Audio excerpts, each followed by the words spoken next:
I'm a firm believer that we all have the ability to make an impact in the world. We just have to figure out which way we choose to engage. Hi, my name is Melissa Taylor, and I'm the founder of Strive With Me, a platform where we make personal development and social change more accessible. So today I'm going to be talking about how you can engage in your own way. This is a response to everything that's happening to Black Lives Matter, the murder of George Floyd, as well as the anti-racism movement, especially here in America. I believe that we all have the capability to make an impact. We have access, unlike anything like before. We all have access to our own communities, whether that's social media, whether that's in person, or our workspaces, our friends and families, things like that. And I think it's very important that we take a look at the platform that we all have, whether that's several hundred people to several thousand people, depending on how you look about calculating your platform. And so I just want to start off by saying, one, your voice matters. And it matters like never before. It's so important for us to realize that our actions matter. And now with everything going on in the world, I think it's important for us to take a step back and really take a look at the role we want to play and how we want to contribute to this greater movement. I know I've talked to a few people in my life who has felt a lot of pressure to speak out in terms of posting on social media or posting or writing some kind of announcement, declaration of where they stand. And with this movement in particular, I do think it is important for us to speak up against systemic racism as a whole, because for many of us, it has been tolerated for too long. And especially in this focus of it being focused on the systematic dehumanization of Black people, I very much believe that we should speak up and condone that and condone racism, because this is not the kind of world we want to live in, where we believe that one human life is more valuable than another. That being said, I think it is important for us to choose how we want to have that conversation. I understand that when it comes to the topic of racism, we all have different relationships with not only our personal development and social change, but the topic of racism. In many ways, we all have our own biases, conscious or unconscious. And because everyone's talking about it, and there are people that are being publicly condemned and in many ways crucified for their behavior, not saying that some people's behavior are acceptable. I'm just saying that I think we have to be very mindful and conscious of how we speak up and what we say. That is not to discourage anyone from speaking up. I think if anything, this is asking you to take a step and reflect on this first before you do. I think we all are able to engage in the conversation in our own ways, whether that's with our own friends and family starting out, whether that's on social media, whether it's in the workplace, whether it's in our organization and society overall.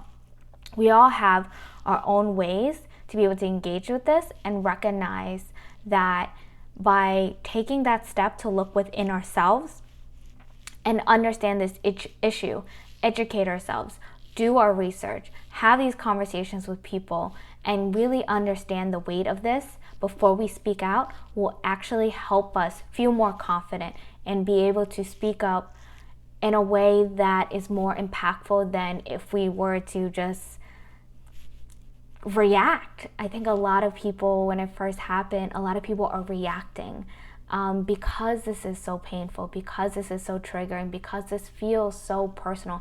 And for a lot of people it is.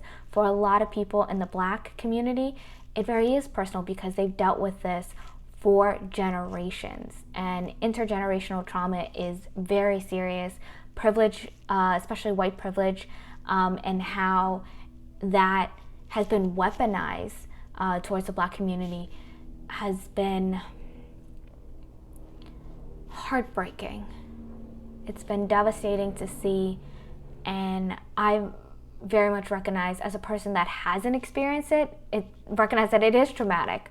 So for people that are a part of communities that have experienced this for years wake up and feel this heaviness in our hearts that many of us are feeling, it is a very sensitive time. So I do encourage that when we speak up and we have these conversations, to be mindful of each other, be mindful of one another's mental space, one another's sense of safety, and really take the time to be conscious of how this conversation will affect other people. I know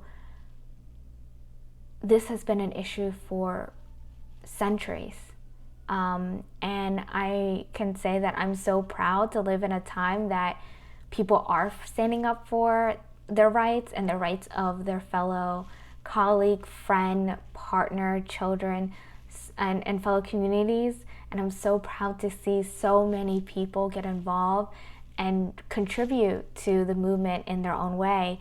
I just ask that it's important for us to be conscious of group thinking and understand why this issue is important to us, and take that time to do that research, to educate ourselves, learn from different perspectives, and hear from different voices. I think now is the time for us to really practice our empathy, really tap into our compassion for other human beings, and take the time to listen, to understand, and not to argue or to attack one another. I think it is also important for us to understand ourselves. It's important for us to unpack that, why this issue may be triggering for us, understand why this is a difficult topic to talk about, why it is so uncomfortable for us to speak up and support a person or an entire community and population that has been systemically oppressed for so long. I think it's important for us to ask ourselves the question as why it feels uncomfortable. Acknowledge that you don't know everything. I don't know everything, and I think that's coming from a place of curiosity and wanting to learn is a great place to be. I think this is still a sensitive time right now, as it is, as it naturally is, because so many people have dealt with this for so long and their voices are simply just being heard after 4 centuries of oppression. So it is good to be curious. It is good to seek to understand and learn. There's so many resources out there that's being shared. There's so many books and movies and shows, online content that can educate you. I personally have made the mistake before of asking my Black friends and family to educate me, and that right now it's a very sensitive time. So it's important for us to talk to people that are Black adjacent or are willing to have this conversation, because not everyone is at the mental capacity to do so. So I think it's important for us to be very mindful of that. And it's important for us to check our resources now more than ever. There's so much, lack of a better word, skewed perspective. I think it's important for us to check our sources, to like everything from the date, the publication, the source, who funded it, to take a little bit of extra time to do the research, because it's good for us to understand.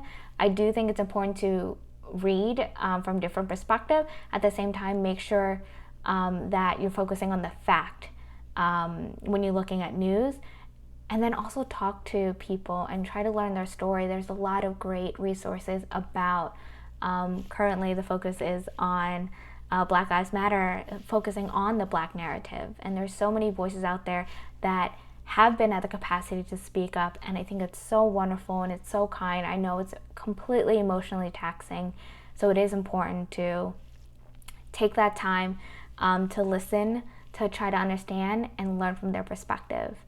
I think it's also good for us to, as a generation, to update our perspective and our understanding and our position on topics as we learn more. I think it's very common for many of us to hold on to a certain set of beliefs whenever it was imprinted in our brains and in our hearts. I think it's good to take the time to saying like, hey, I need a refresher on this, and it's okay to like update my brain software, and update those limiting beliefs, mental models, and seek to understand the better knowledge and different perspective. It's okay to admit that you're wrong. It's okay to admit that you don't know enough, and try to learn more about that information. But what's not okay is not trying. It just really isn't. As you're trying to grow your personal development, as you're trying to figure out ways to make an impact in the world, not trying is just not enough. It's just not good enough. It is also, I suggest, having open discussions. I'm personally not crazy about unfriending people or blocking people that have a different point of view than I do, unless they're being very malicious and attacking and not speaking from a place of compassion and understanding. If that's the case, then yes. But for me, I do believe that it is important to have to learn from different perspectives and understand. I completely understand not everyone agrees. Everyone is either you agree with me or you don't. On the topic of systemic oppression of Black people here, I will say I'm a little bit more quick to acknowledge that we don't see eye to eye and potentially reevaluate the relationship, only because for me this issue is not just Black lives versus white lives or Blacks versus the police system. It's more so focusing on the systematic dehumanization of another group of people. And for me, I don't believe that I want to be surrounded by someone that devalues another person's life based on the color of their skin. I think that across the board for me is it's not compromisable. And so for me, I think it is really important to try to have conversations, to try to understand people's point of view, and really try to have a conversation and dialogue from a place of compassion and understanding. I completely understand not everyone is at that place, and not everyone is capable of that. And that's when I think it's very important to take that time to take a break, take care of your mental health, and reevaluate this relationship moving forward. That being said, I do think it's important that when we communicate to others, when it comes to other social causes or other belief systems, I think it's important for us to surround ourselves with people of different perspectives, because we don't want to end up siloing ourselves and creating an echo chamber of only surrounding yourself with people who think and believe like you. Again, this topic of the dehumanization of people is an exception, but for other areas, I think that's something that we can talk about, and being able to have that space to connect with them, being able to understand different perspective. Not only are you able to widen your perspective, but you're able to sharpen your ideas a little bit better when you're able to talk to people of different beliefs. I also think it's important that as we strive to engage, know that there are so many ways we can get involved. Yes, there is the most popular and obvious right now, which is protesting, going out there and protesting, as well as donating to great causes such as Black Lives Matter, such as the NAACP, Reclaim the Block, Black Girls Tech, and so many other funds that are out there right now. I also understand that not everyone is at a capacity to donate money. So there's a few ways that you can get involved and still support. If you're not able to protest for health reasons or whatever reasons, I don't blame you. I completely understand. Not everyone chooses to support in the same way. So if you can't protest, if you want to make protest care kit, if you want to give out water or volunteer or support people at the front line leading the protest, that's a great way. If you can't donate money to certain organizations, whether locally or nationally, you can also donate your time and mentorship and expertise, whether that's mentoring to organizations that support Black students, certain, I guess, focusing on different career paths such as engineers or entrepreneurs or whatever field that you're in. I think that's a great way to also get involved and kind of donate your time. Other ways is sharing resources on social media and utilizing your platform to speak up, to share your voice and why it's important to you. It's also important to, another way to utilize your platform is to amplify Black voices and amplify like Black creatives, artists, entrepreneurs, businesses. There's so many amazing people out there that could really use your support, and you can always use your platform that way. The kind of opposite way of donating, right, is really understanding your buying power. And what that means is where you spend your money, or where you choose to buy from, supports the organizations and businesses as well as the leaders. So you can also always do research on what, whether it's political candidates or causes or things like that. You can check out where the board donates their money to and supports. If they don't agree with your values, if they're donating to causes that strictly conflict your values, take a look at that and think of like, is this still an organization or company that you really want to continue supporting? If not, you can also go to their competitors, and that's a way to utilize your money that you know you're going to spend anyway, to support the causes that you care about, and really being conscious of your buying power. And I completely understand that with so many investors and donors and so many people involved in such a wide range of companies, that can't always be the case where you only spend your money in companies that in companies that believe and align with your value. I understand that, because of economic reasons, because of convenience or whatever it is. I think it's very important. What I'm emphasizing with you is make that conscious choice, is be aware and try to get to a place where you can allocate your hard-earned money to causes, to organizations and businesses that support the causes you really care about. Another way is really focusing on the different ways that you can contribute in terms of making that choice, making that stand. Important for you to really educate yourself and do that extra homework and research, understand why it's important to you, why it's important for you to speak up, and how to go about that. It's important for you to, at this time when you're having really difficult conversations with people that covers years, decades, centuries of pain and trauma and hurt, that when they share these things with you, just because your experience is different doesn't mean you should invalidate them. Just doesn't mean you shouldn't absolutely question that. If someone shares their experience with you and their hurt and their pain, please hold space for them. Please make them feel safe and validate them as a person, because we never know what someone is going through, and we can never really judge someone's experience. I think that's one of the harshest things that I've seen when it comes to the topic of race, is that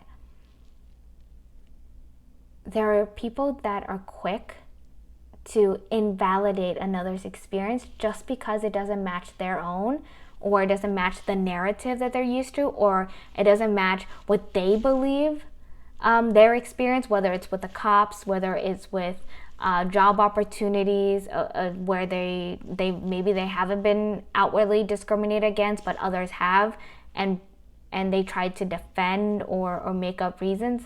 I think it's very important for us to, at this time, really focus on the healing. So many of these issues are naturally so personal for so many people, that it's really important for us to connect with one another and show that empathy, show that compassion, and help each other heal in such a new way, because for many of us, we've suffered so greatly, oftentimes in silence, because people didn't listen when we share those experiences. And I really hope that you take this to really think about all the different ways you can get involved and all the things that you can keep in mind as you're having these conversations, as you're finding your way of making an impact and contributing. I really hope that you strive to contribute to actionable solutions. I think right now we need more people to stand up. We need more people to focus on actionable solutions and not just empty words. People who make them haven't taken the time to really understand why it's important to them and why it's so important to so many people. So I really hope you take this time, learn how to be comfortable with discomfort, because this is an uncomfortable time, but that means that great change is on the way. And I believe that you are going to be a part of a great movement. So thank you so much for spending your time with me. Thank you so much for listening. I can't wait to hear about all the different ways that you are going to get involved and get engaged and support causes you really believe in, whether it's Black Lives Matter, whether it's climate change, whether that's anti-poverty or anything like that. I hope that you are well. I hope that you are safe. And I hope that you will continue to strive with me. If you like this kind of content, please like, subscribe, and share it with your network. It will mean a lot to us. Thank you so much, and happy healing.